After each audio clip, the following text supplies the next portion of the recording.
சீதாராம் வணக்கம். மேற்கொண்டு திருமங்கை வைபவம் தான் பார்க்க போறோம்.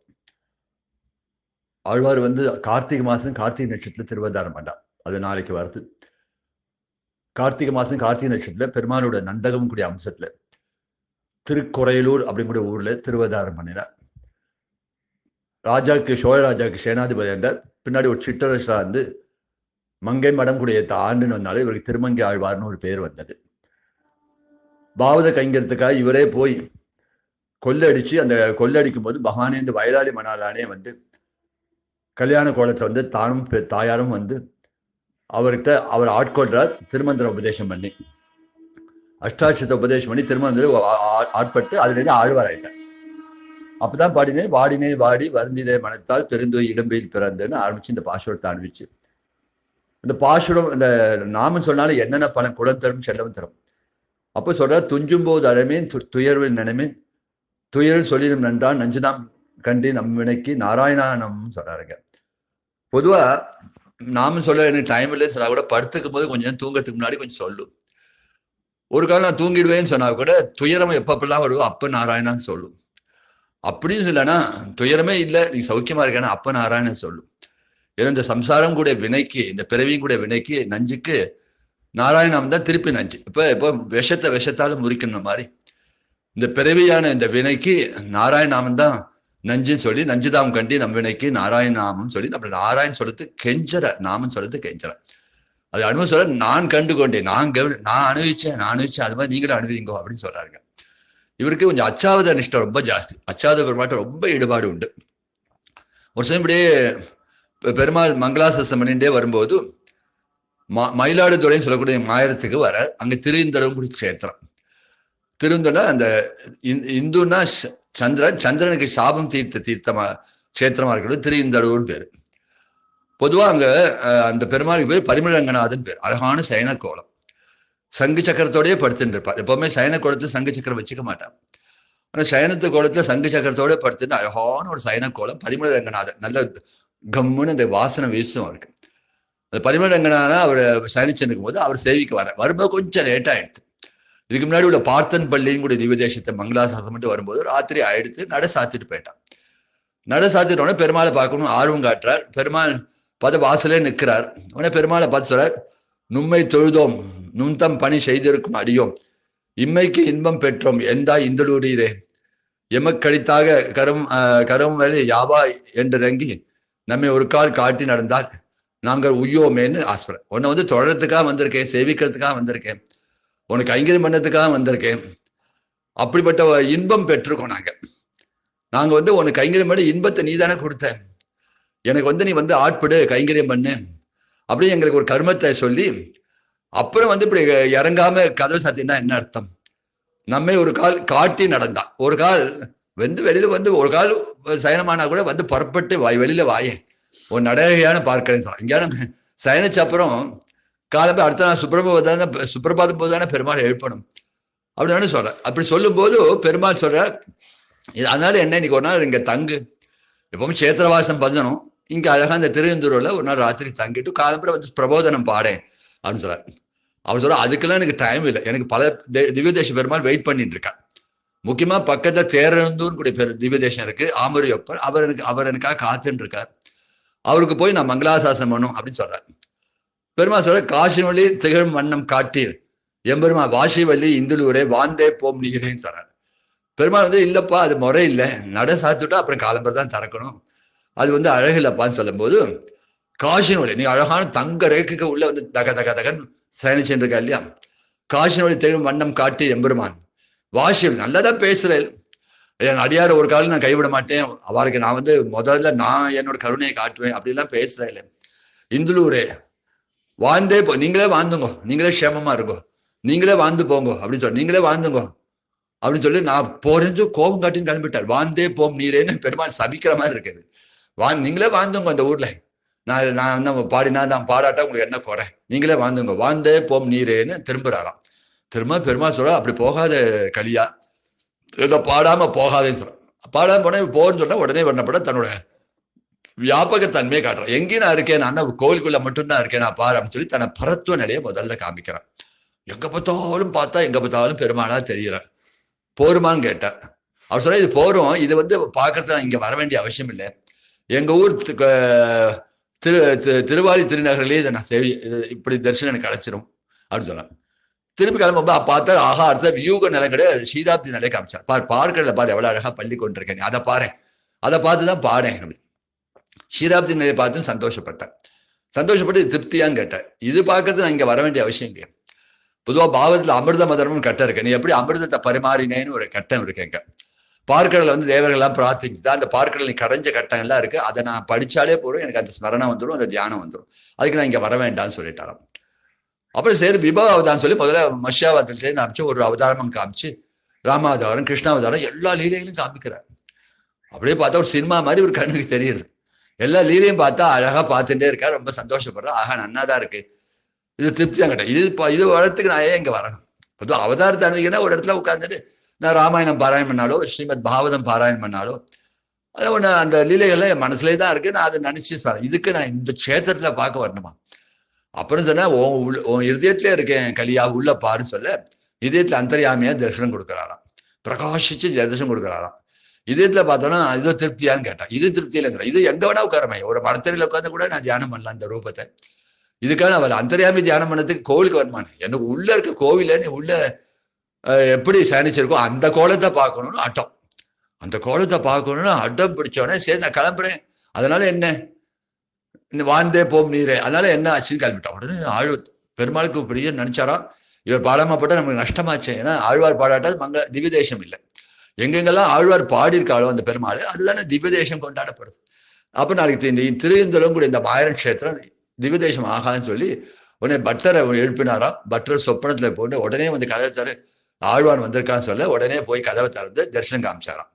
தரிசனம் கொடுத்தது பரிமளங்கநாதன் அந்த சங்கு சக்கரத்தோட அழகான சயன கோலத்தை தரிசிச்சார். தரிசி ஆனந்தப்பட்ட இப்ப திருப்தியான்னு கேட்டாராம். திருப்தி, அப்ப ஏன் இவ்வளவு பிடிவாதம் கேட்டாராம். நான் சொன்னேன், நீ வந்து இதை பார்க்கணும், நான் பிடிவாதம் பிடிக்கிறதுண்டா நீ முதல்ல பரத்துவத்தை காமிச்ச, அப்புறம் பார்க்கடல சயனிச்ச கோலத்தை காமிச்ச, அவர் விபவம் கூடிய அவதார நிலையை காமிச்ச, அதுக்கப்புறம் அந்தர்யாமியை காமிச்ச, அதுக்கப்புறம் இது கிடைச்சு. அப்ப இது இந்த பெருமாள் கோவில்ல இந்த திவ்யதேச பெருமாளை சேவிச்சா பரிமளங்களை சேவிச்சாலே போறோம், அதுக்குள்ள எல்லாமே அடக்கம், அதுக்குள்ள பரத்துவம் அடக்கம், வியூகம் அடக்கம், விபகம் அடக்கம், அந்தராமி நிலை அடக்கம், எல்லா கோலும். அப்ப ஒண்ணு வேண்டாம், கண்ணை திறந்து ஆசையா பார்த்தா போறோம், தோணித்துனா அந்த பெருமாள் கோயில பெருமாளுக்கு கைங்கரியம் பண்ணா போறோம் அப்படின்னு சொல்லக்கூடிய கடைசியில இந்த அப்படி ஒரு ஆசையோட இந்த பாசுரம் அப்படி பிடிவாதம் பண்ணி இந்த பாசத்தை சொன்ன திருந்தலூர் கஷேத்திரம்.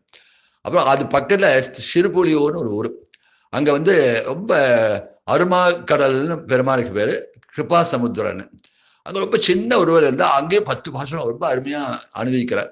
அவர் சொல்ல, இந்த உருவம் எனக்கு திருப்தியா இல்லையே, நீ வந்து அஜானுபவா படுத்துதான் நன்னா இருக்கும், குரல் வடிவா அதோ வாமன பகவானை காட்டுல இன்னும் சின்ன குட்டையா இருக்கேன்னு கேட்டேன். என்னோட நெடிய உருவத்தை நீ பார்க்கணும், பக்கத்துல திருக்கண்ணமங்கைன்னு க்ஷேத்திரம் இருக்கு, அங்க போய் பாருன்னு சொல்ல திருக்கண்ணமங்கை போய் க்ஷேத்திரத்தை போய் பார்க்கறேன். திருக்கம க்ஷேத்திரத்தை பார்க்கும்போது ரொம்ப நெடிய ஆஜானுபவா இருப்பார் பெருமாள், பக்தவத்சல பெருமாள். அந்த பக்தவத்சல பெருமாளை பார்த்தோன்னே இவருக்கு ஒரே சந்தோஷம் தாங்கல, 10 பாசுல கொட்டி தீர்த்துற, அதாவது வேதத்தோட சுவை. அதாவது இவருக்கு வந்து 4 கவி பெருமாள்னே பேர், ஆஷு, மதுரம், சித்திரம், விஸ்தாரம் கூட 4 விஷயம் இவர் பாசுரங்கள் இருக்கு. ஆசுனா நல்ல எக்ஸ்டம்போர், அவர் தோணித்துனா அது ஒரு திவ்யதேசம் போனா திவ்யதேசத்துல கயனில உள்ள துள்ளக்கூடிய மீனை வர்ணிப்பார், அங்க வயல்ல வேலை செய்கிற பெண்மணியில வர்ணிப்பார், அங்க பிராமணா ஹோமத்தை வர்ணிப்பார். அப்ப திவ்ய தேசத்தை ஒரு பிக்சர் கொண்டு வந்துடுவார். அப்ப அந்த திவ்ய தேசத்துல அந்த ஆர்வமா அவருக்கு எப்படிதான் அந்த வாயில வருமோ அப்படி வார்த்தையில ஒரு ஆசு கவி வார்த்தை வந்து விழும், அப்படியே அப்படியே அடுக்குமொழி மாதிரி வந்து விழும். அங்க அப்படியே திருக்கணமங்கல பாசத்தை அப்படி இருக்கும். அதுக்கப்புறம் சித்திரம் உண்டு, மதுரம், அது கேட்கறதுக்கு அனிமையா இருக்கும். அப்படி ஒரு தமிழ் அழகான தமிழ்ல அப்படி பாடுறான். சித்திரம்னா அப்படியே அந்த திவ்யதேசத்தை ஒரு படம் பிடிச்சு காட்டும், அதால பெருமாளை மட்டும் போடுவா. இவர் அந்த திவ்யதேசம் முழுக்க படம் பிடிச்சு காமிச்சு அந்த பாஷம் படிச்சாலே நம்ம திவ்யதேசம் போயிட்ட ஒரு திருப்தி ஏற்படுறோம். அப்படி ஒரு சித்திரம்னா அப்படி விஷுவலைஸ் பண்ணிக்கலாம். சித்திரம் விஸ்தாரம், அதனால விஸ்தாரமா பாடுவார், 8 அடிக்கு பாடுவார். அதான் முதல் 4 அடியில திவ்யதேசத்தை முழுக்க வர்ணிச்சுட்டு அப்ப 4 அடியில அந்த பெருமாளை வர்ணிக்கிற அழகு உண்டு. அப்பேற்பட்ட பெருமாளை நான் திருக்கண்ணமங்கல் கண்டேனே அப்படின்னு வந்து பாடுற வழக்கு. அப்படி பாடும்போது நீங்க 10 பாசுரம் கொட்டி தீக்கிற, ஆனா அவர் தலையா ஆட்டல. ஏன் அப்படி தலையாட்டல் இருந்தால் அப்ப அவர் நினைச்சா ஒரு சமயம் இருக்கு, என்னோட தமிழ் புரியலையோ, இவன் இந்திக்காரன் தானே, வடநாட்டுல அயோத்தியில பிறந்த அவதாரம் பண்ணவும் மதுரையில் அவதாரம் பண்ணா இது புரியல போல் இருக்கு அப்படின்னு சொல்லி நின் தனக்கு குறிப்பாக கண்ணா நின் தனக்கு குறிப்பாக கற்கலாம் கவியின் பொருள் தானே. உனக்கு என் தமிழ் புரியல, முதல்ல தமிழ் கத்திக்கோ, என்கிட்ட முதல்ல தமிழை கத்திக்கோ, அப்புறம் தான் தமிழ் என்னோட பாஷத்தோட அர்த்தம் உனக்கு புரியுன்னு சொல்ல அப்படியே ஆட்டுன்னு சொன்னாராம். கற்கலாம். அதனால என்னாச்சு, இந்த கார்த்திகை மாசம் கார்த்திகை நட்சத்திரம் இந்த ஆழ்வாரே பின்னாடி பிறக்க அவதாரம் பண்ண வச்ச பெருமாள். அவர் வந்து நம்பில்லையும் கூட ஆச்சாரியன் அவதாரம் பண்ணார். அவரும் கார்த்திகை மாசம் கார்த்திகை நட்சத்திரம். இங்க திருக்கணமங்கை பெருமாளுக்கு வந்து ஆவணி மாசம் ரோஹிணி நட்சத்திரம்.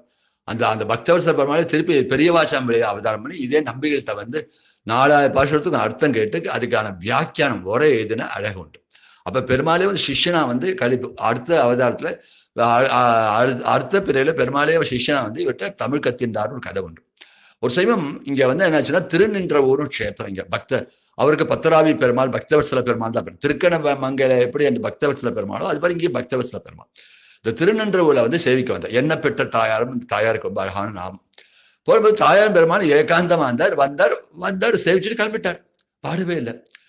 கொஞ்ச நேரம் போனோட தாயார் சொன்னா, ஏன் உங்களை பாடாம போயிட்டாரு, உங்களை பாடவே இல்லையேன்னு. ஆமாமா பாடவே இல்லை, நானும் அவனுக்கு தரிசனம் கொடுத்து அவனோட ஏகாந்தமா இருந்தாலும் அவனை சரியா கவனிக்கலன்னு தோணித்தான். சரி அவர்கிட்ட ஒரு பாசுரத்தை பெற்று வாருங்க. எங்க பேர் அவரை கிளம்பிட்டார், பெற்று வாருங்கன்னு சொல்ல அங்கேருந்து திரும்ப அவரை கிளம்பி வந்து கடைசியில் எங்க வந்துட்டாருன்னா கடல்மலை தலைசேனன்னு சொல்லி அங்க மகாபலிபுரத்துக்கு வந்துட்டார். அங்க ஸ்தலசேன பெருமாள் இருக்க தரையிலே படுத்துட்டு இருக்கா பெருமாள் ஆதிசேஷன் இல்லாம. அந்த ஸ்தலசேன பெருமாள் 10 பாஷையில பாடும்போது இவர் வந்து குறுக்க வந்து தரிசனம் கொடுக்கிறாராம். இவர் இந்த பெருமாள் பாடிண்டே இருக்கும்போது பெருமாளை பார்த்து பாடிண்டே இருக்கும்போது அந்த பெருமாளுக்கு நடுப்ப இவர் வந்து பக்தவத்சல பெருமாள் தரிசனம் கொடுக்குறார் என்ன பாடுமேன்னு சொல்லி. அப்ப வந்து நின்றவூர் நித்திர தொத்தினை. அப்ப நின்றவூர் நித்திர தொத்தினா முத்து குவியல் போல இருப்பாராம். பக்தவத்சல பெருமாள் முத்து குவியல் போல நின்றவூர் நித்திர தொத்தினை கடல்மலை தலைசேனத்துல நான் பார்த்தேன்னு பாடினேன். போன சந்தோஷமா பெருமாள் போய் தாயார்கிட்ட சொல்றாராம், பாரு நான் அவர்கிட்ட பாஷ்டம் பெற்று வந்துட்டேன். அப்ப தாயார் சொன்னாலும் நன்னா இருக்கு, இது என்ன ஏதோ ஒரே ஒரு பதம் தான் பாடியிருக்கேன், ஒரு சில க்ஷேத்திர 100 பாஷனும் பாடியிருக்கேன். முக்கியமாக பார்த்தா திருநறையங்குடி நாச்சாரிகள் 100 பாஷம். அது மாதிரி சௌரிராஜ பெருமாளை திருக்கணபுரத்தில் 100 பாஷம் பாடியிருக்கேன். சில இடத்துல இப்ப சிறுபுலியூர் பண்ட திருவெந்தூர்ல 10 பாஷம் பாடியிருக்கேன். அது ஒரு சில இடத்துல ஒரு பாஷம் பாடுவேன், சில இடத்துல ஒரே பதம் தான். நின்றவோ நித்திர தொத்தினை தான். திருச்சி பக்கத்துல உத்தமர் கோயிலும் க்ஷேத்திரம் இருக்கு. அங்க பெருமாளுக்கு பேர் புருஷோத்தமன். அவங்க கரம்புரு உத்தமனை அந்த ஒரு பதம் தான் இருக்குங்க. அது அவர் என்ன கேட்டா ஸ்ரீரங்கத்தை பாடும்போதே இவரு சேர்த்து பாடிட்டார் கரம்புரும் உத்தமனை. இந்த கரம்புரும் உத்தமனும் ஒரு பதம் இருக்க சொல்லிட்டு அது திவ்யதேசம் ஆயிடுச்சு. இன்னைக்கு திவ்யதேசத்துல முதல்ல ஸ்ரீரங்கம், 2வது வந்து கரம்பனும் கூட உத்தமர் கோவில்னு சொல்ற வரைக்கும் புருஷோத்தம். அப்படி ஒரு பதத்துக்கு கூட மதிப்பு உண்டு. அவர் சொன்ன ஆழ்வார் பாடினாலே மதிப்பு உண்டு. இல்ல போராது, திருப்தி இல்லை, இன்னும் கொஞ்சம் பாஷம் ஒரு பாஷமானு பெற்றுக்கொண்டு வாங்கணும் அங்கே கிளம்புறோம். அதுக்குள்ள ஆழ்வார் யாத்திரை பண்ணி திருக்கணமங்கை போயிட்டேன். இப்ப நான் சொன்னேன் திருக்கணமை பக்தவத்சல பெருமாள்கிட்ட வந்துட்டேன். பக்தவத்சல பெருமாள்கிட்ட வந்து பண்ணும்போது திருப்பி வந்து அந்த பெருமாளுக்கு முன்னாடி வந்து தரிசனம் கொடுக்கறாராம் என்ன பாடுமே. அப்ப அங்கேயும் சொல்ற நின்றவோ நித்திர தொத்தனை கண்ணமங்கையில் கண்டு கொண்டேனே இன்னொரு பதம் பாடினாராம். ஏன்னா அங்கேயும் வந்து திருநெண்டூர்லயும் அவருக்கு பக்தவத்சல பெருமாள் தான் பேரு, திருக்கண்ணமங்கையிலும் பக்தவத்சல பத்ராவி அப்பன் பேர். பத்ராவி அப்பன் கூடிய அதனால பாடினாராம். பாடி அப்படி கிடைச்சது அந்த. அப்ப ஆழ்வார் பாசத்துக்கா தரத்தி சேவிச்சு பெருமாளே அலைஞ்சிருக்கானா அப்ப ஆழ்வாரோட பாசனம் எவ்வளவு மதிப்புங்க, அப்படி ஒரு மதிப்பு இல்லையா அப்ப. அதே போல என்னன்னா ஒரு சமயம் இவர்தான் என்னதான் வைஷ்ணவர் ஆகி தொண்டு எல்லாம் செஞ்சிருந்தா கூட இவர் வந்து சில பேர் சொன்னா இவருக்கு என்ன சமாஷன் ஆகல, சமாஷன் ஆச்சாரங்கையில சமாஷனா தான் உண்மையான வைஷ்ணவம், சமாஷன் ஆகல அந்த கதை பேசலாம். இது ஒரு பெரிய வருத்தமாச்சு இந்த ஆழ்வாருக்கு. கல்யாணுக்கு வருத்தமாயி நேர போய் திருநறி ஒரு பெருமாள்கிட்ட போய் வருத்தப்படுறாராம். இந்த மாதிரி என்ன இப்படி சொல்றா, எனக்கு சமாஷனம் ஆளேன்னு சொல்றா, நீ சமாஷனம் பண்ணி வைன்னு சொன்னாராம். உடனே பெருமாள் சொன்னா கவலைப்பட, நான் உனக்கு ஆச்சாரியா இருக்கேன், ஏன்னா நான் உனக்கு ஆச்சாரியம் இருந்து நானே இதுக்காக நீ ஒருத்தரையும் தேடிட்டு போக வேண்டாம். ஓ மதிப்புக்கு நீ வந்து ஒருத்தன் ஆச்சாரியம் தேடிட்டு போக வேண்டிய அவசியம் இல்லை, நீயே ஆச்சாரிய ஸ்தானத்துல இருக்க, உனக்கு நான் தான் சமாஷனம் பண்ண முடியும் கிட்டக்கவான்னு கூப்பிட்டு இந்த சங்கு சக்கரத்தை பதிச்சாராம் தன் 2 தோல்லையும். இன்னைக்கு பார்த்தா இந்த திருநெல்வேலி ஆச்சாரிய கோவில் ஸ்ரீனிவாச பெருமாளை பார்த்தா இந்த சங்கு சக்கரம் போகும்போது தோலை ஒட்டி இருக்கும், தோலை ஒட்டி அழகா தோளுக்கு பக்கத்திலேயே இருக்கும். ஆனா இங்க பார்த்தா கையை 2 நீண்டு இருக்கும், 2 கையும் நீண்டு சங்கு சக்கரத்தை வச்சுட்டு இருப்பார். தோளுக்கு சமமா வைக்காம முன்னாடி 2 கையும் முன்னாடி வச்சுட்டு திருக்கரத்தை முன்னாடி வச்சுட்டு சங்கு சக்கரத்தோடு சேவை சாதிப்பார். வஞ்சல வெள்ளி சமேத ஸ்ரீனிவாச பெருமாள். அழகான கஷேத்திரம், கல்யாண கஷேத்திரம். இன்னைக்கு கூட நம்ம குடும்பத்து குழந்தைகளுக்கு கல்யாணம்னா திருநெல்வேலி பெருமாளை சேவிச்சா போதும். ஏன்னா அங்க அழகா தாயார் வந்து பெருமாள் கையை பிடிச்சுன்னுப்பா, வெக்கப்பட்டு அவர் வஞ்சிரவல்லின்னு பேர். இந்த வஞ்சரவல்லி அந்த கோலத்தை பார்த்தாலே அங்க தாயார் தபஸ் பண்ணி பெருமாள் அடைஞ்ச கஷேத்திரம். பொதுவாக அங்க எல்லாமே உப்புளியப்பன் கோயில் பக்கத்துல ஒப்பாரில் அப்பனுக்கும் அதே பூமி பாட்டியார் வந்து தபஸ் பண்ணி பகவான் அடைஞ்ச இடம்.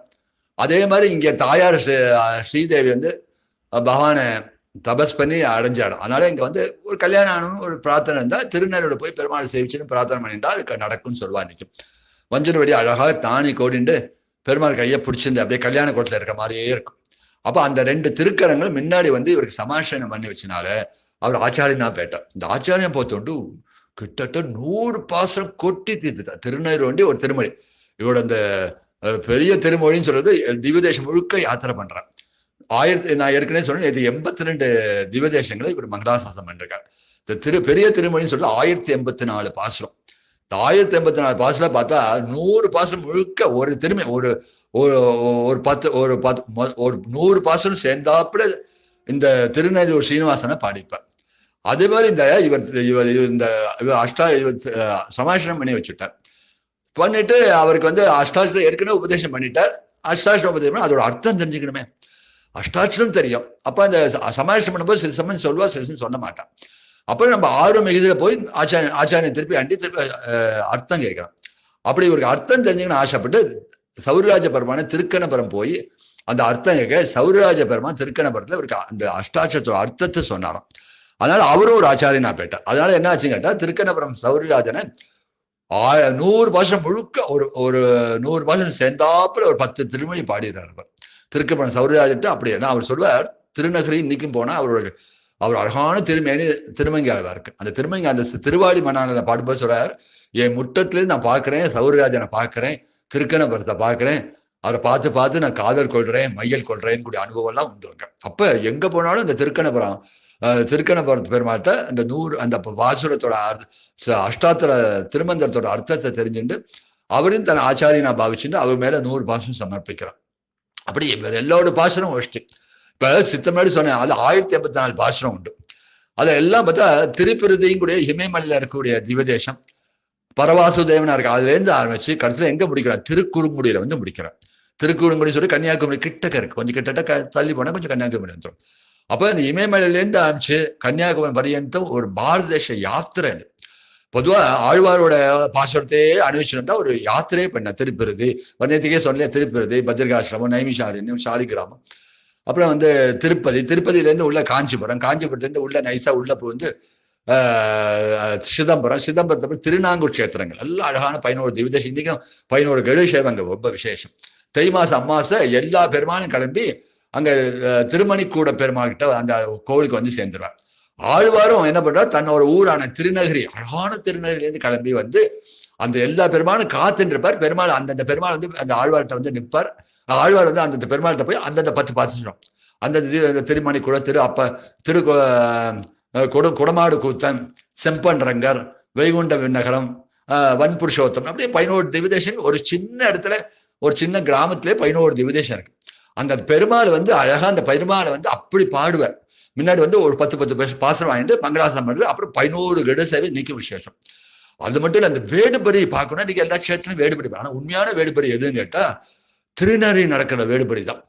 அந்த பங்குனி உத்திரத்துக்கு முதல் நாள் ராத்திரி ஆடல்மான ஒரு குதிரை, அவருக்குன்னு ஒரு குதிரை உண்டு. சேனாதிபதி இருக்கும்போதே அந்த குதிரை, அந்த ஆடல்மான குதிரை மேல கம்பீரமா ராத்திரி கையில ஒரு வேலை வச்சுட்டு பக்கத்துல தன்னோட திருடத்துக்கான கூட்டத்தை சேர்த்துட்டு அப்படி கிளம்ப ஜில் ராத்திரி ஒரு 9 மணிக்கு மேல 10 மணிக்கு கிளம்பினா 9 மணிக்கு மேல கிளம்பி அந்த புறப்பாடு தாண்டி திருநெல்லை தாண்டி ஏதோ ஒரு அத்வான காட்டுக்கு வருவார். திருமண கொள்ளைன்னு பேர். அங்கதான் வந்து கொள்ளடிச்சார் பெருமாளை. அங்க வந்து கொள்ளடிச்சு அங்க வந்து பெருமாள்கிட்ட இருந்து எல்லாம் கைப்பற்றுறாரு இல்லையா, பெருமாள்கிட்ட இருந்து கைப்பற்றாட இன்னைக்கு இருக்கு. அந்த திருமலை கொள்ளையில வந்து பெருமாளை ஏந்திரம் பண்ணி பெருமாள்கிட்ட எல்லாம் கொள்ளடிச்சு அப்புறம் பெருமாள் கிட்ட ஆட்பட்டு பெருமாள் அவருக்கு திருமந்தத்தை உபதேசம் பண்ணி ஆழ்வாராய் வாடினே வாடி சாதிக்கிறார். இன்னைக்கு மேல பங்குனி உத்தரத்துக்கு முதல் நாள் வரும். எல்லாம் முதல் நாள் ராத்திரி இந்த பங்குனி உத்தர பூர்வ நட்சத்திரம் முதல் ராத்திரி இன்னைக்கு வேடுபறைய கண் கூட பிரத்யட்சமா பார்க்கணும்னா அன்னைக்கு அந்த காலத்துல எப்படி திருமங்கி ஆழ்வார் எப்படி கொள்ளை அடிச்சிருப்பார், வேடுபரி எப்படி பண்ணியிருப்பான்னு பார்க்கலாம். இன்னைக்கும் போய் பார்க்கலாம், கண் கூட பார்க்கலாம். அந்த திருமண கொள்ளையில இன்னைக்கும் தன்னோட இடமான திருநகர்லேருந்து கிளம்பி திருமலை கொள்ள போய் பெருமாளை கொள்ளடிச்சு அவர் மூலமா திருமந்திரத்தை உபதேசம் பண்ணக்கூடிய இடம் இன்னைக்கு. அது மாதிரி சில இடங்கள் ரொம்ப அருமையான இடங்கள் இருக்கு. அப்போ திருமங்கை ஆழ்வார் அப்படி ஒரு பாசுரங்கள் அங்க சாதிச்சுட்டே வருவார். இப்படி சாதிச்ச எல்லா பெருமாளுக்கிட்டையும் ஒரு ஈடுபாடு. ஈடுபாடுனா அப்படி ஒரு திவ்யதேச பெருமாளையும் விடாம அங்கங்க பாடி அப்ப கடைசியில அந்த திருக்கணபுரத்துல 100 பாசுரம், திருநெல்வேலி 100 பாசுரம், அப்படி எல்லா பாசுரங்களும் பாடிட்டே போவார். அவரோட அனுபவங்கள் பார்த்தா அவரோட சமயம் என்னன்னா ஸ்ரீரங்கத்துல வந்தபோது ஸ்ரீரங்கத்துல மதில் கைங்கரியம் பண்ண பெரிய மதில் சுவர் இன்னைக்கு உண்டு. திருமங்கை ஆழ்வார் கட்டின மதில் சுவர் இன்னைக்கு இருக்கு. அந்த மதில் சுவர் சித்தி கத்தும் போது தொண்டடிப்படி ஆழ்வார் நந்தவனம் வந்துடுத்து. அந்த நந்தவனம் வந்தோடனே நந்தவனத்தை அழிச்சாதான் மதில் கட்ட முடியும். அது அவருக்கு இஷ்டம் இல்லை. ஏன்னா அப்பேற்பட்ட ஆழ்வார் அவர் ஈடுபட்டு அவர் அமைச்ச நந்தவனத்தை நிறைய பண்ணுது. அதை விட்டு கொஞ்சம் தள்ளி அந்த மதில் கொஞ்சம் தள்ளி வர மாதிரி வச்சு கட்டி இந்த மதில் கையங்க. அதுக்கு நிறைய பொருள் தேவைப்பட்டது, நிறைய பணம் தேவைப்பட்டது. ஆனா பணம் அவருக்கு தேரலை. அப்போ ஒரு சமயம் இவெல்லாம் சொன்னா நாகப்பட்டினத்துல ஒரு இது இருக்கு. நாகப்பட்டினத்துல ஒரு புத்தர் கோவில் இருக்கு. அந்த காலத்துல புத்த மதம் அப்ப தலையெடுத்துருது. ஆனா அடிக்கடி தன் பாசத்துல புத்த மதத்தை கண்டிப்பாரு. அந்த புத்த மதம் தலையெடுத்துட்டு அந்த புத்தருக்கு பெரிய தங்கத்தால பெரிய ஒரு சிலை இருக்கு, விக்கிரம் பண்ணி வச்சிருக்கா.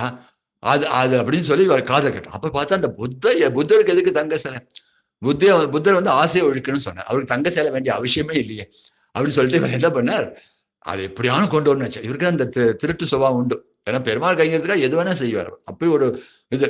அதான் நேரம் போனார். நான் பண்ண போனா அந்த பெருமாள் சவுந்தரராஜன் அழகான பாசம். அச்சோ ஒரு அழகவா அன்னை நோக்கும் என்று அஞ்சை நோக்கும் என்று அன்னை நோக்கும் அஞ்சினே அச்சோ. அந்த 10 பாசுரம் நாகப்பட்டினம் சவுந்தரராஜன் ரொம்ப இருக்கிற தீவதேசில ரொம்ப அழகான பெருமாள். பார்த்தேன்னா நிஜமாவே சவுந்தரராஜன் தான். அவரை பார்த்தோன்னே இவருக்கு ஒரு மையல் ஏற்பட்டு அச்சோர் அழகா. அவர் திருஷ்டி கேட்ட இப்படி ஒரு அழகா இருக்கே, இப்படி அழகா இருக்கே உங்க அந்த அழகை கண்பற்றாதா அப்படின்னு சொல்லிட்டு கண்பட்டு அந்த அழகை வர்ணிக்க முடியாம அச்சோர் அழகவான்னு சொல்றாங்க. இந்த பாசம் முழுக்கப்பட்டு அப்படி இருக்கும். அப்ப சொல்ல நான் ஆசைப்படுறேன் கண்டு உன்னை அழகு கண்டு நான் ஆசைப்படுறேன். ஆனா பக்கத்தை தாயார் பார்த்துட்டே இருக்கா. யாரு? மகாலட்சுமி. இப்ப தாயார் இருக்கா இல்லையா? சௌந்தர நாயகி இருக்கா. இந்த சவுந்தர நாயகி பார்த்துட்டே இருப்பா. அவ என்ன நினைச்சுப்பா, இவர் பெருமாளை பார்த்துட்டு போகாம இவ ஆசைப்படுறாருன்னு நினைச்சுப்பா. அதுக்காக நான் பயந்து உன்னை இப்படி ஓரக்கண்ணால பாக்குறேன்னு சொல்லி அச்சோர் அழகவான்னு சொல்லி என் அம்மா நான் திட்டுவா. என்னடி இப்படி போய் பெருமாள் கோயிலே போய் நிக்கிறேன் அப்படின்னு திட்டுவா. எங்க அம்மாவுக்கு பயந்து திருட்டுத்தனமா அவனை பார்க்க வந்திருக்கேன் அப்படின்னு சொல்லி அந்த பாசுரத்துல சொல்லும்போது ஒரு இடத்துல சொல்லுவார், எந்த பெருமாட்டும் நான் மனசு பறி கொடுத்தது இல்லை, ஆனா ஒரு பெருமாட்ட மனசு பறி கொடுத்தேன்னு சொல்றாரு. அவர் எந்த பெருமாள்? திருநீர்மலை நீர்வண்ணனை பார்த்தா எனக்கு மனசு எப்போதும் அவன் தான் என் உள்ளத்துல இருப்பான் தியானத்துல. அந்த திருநீர்மலை அந்த நீர்வண்ண பெருமாள் கூட நான் மறந்துட்டேன் அவனை பார்த்துன்னு சொல்றான். அப்ப திருநீர்மலையில அவருக்கு ஒரு ஊட்டம் இருந்திருக்கு. பக்கத்துல திருநீர்மலை ஒரு சமயம் சேவிக்க வந்தார். அந்த பெருமாளுக்கு சேவிக்க வரும்போது பெரிய அகழி இருக்காங்க. அகழில அப்படி ஒரு ஜலம் சேர்ந்துருச்சு. இது மாதிரி மழை காலம் போட்டிருக்கு. செலஞ்சு எடுத்து போகல. அந்த திவ்யதேசம் உள்ள போய் சேவிக்க முடியல.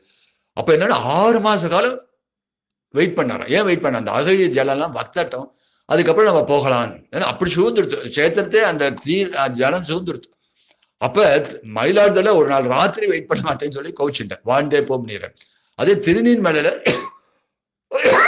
6 மாச காலம் வெயிட் பண்ணி தாமசிச்சு அந்த பெருமாளை மங்களாசாசனம் பண்ண. திருநீர்மலை பெருமாளை அந்த நீர்வண்ண பெருமாளை அப்படி அவரோட பாவம் என்னன்னு சொல்ல முடியுமா?